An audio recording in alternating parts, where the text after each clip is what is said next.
Hi, second grade. Welcome to week 5, day 3. Your first page for week 5, day 3 is a descriptive writing check-in. You need to use complete sentences to describe a real place. That's what I thought. I thought we skipped something. Okay.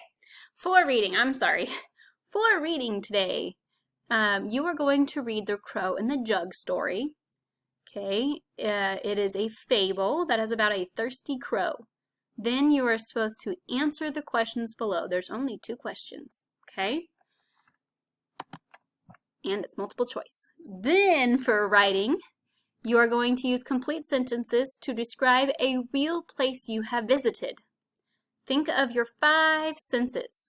What did it look like? What did it smell like? What could you touch, hear, or taste?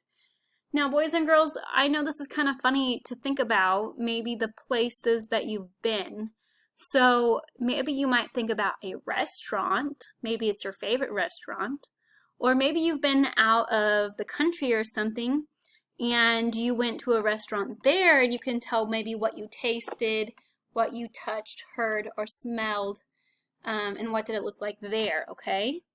Obviously, if you have to tell all of those 5 senses, what did it look like there? What did it smell like? What did you touch? What did you hear? What did you taste? You are at least going to need 5 sentences, but to tell me where the place you've been, you actually probably need to write at least 6 sentences about the place that you have been, okay? Like it says, make sure you have capital letters and end marks too, please. For grammar, you're going to do compound words like you did on day 1.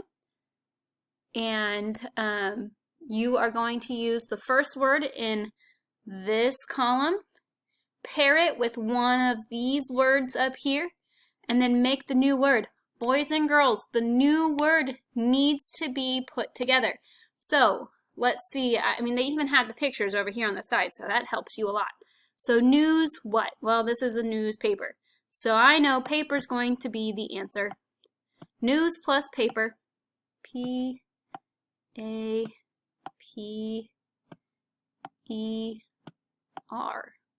Okay, now you have to write newspaper as one word. No spaces, boys and girls. This time I might type it just because I don't know if, nope. Newspaper. There we go.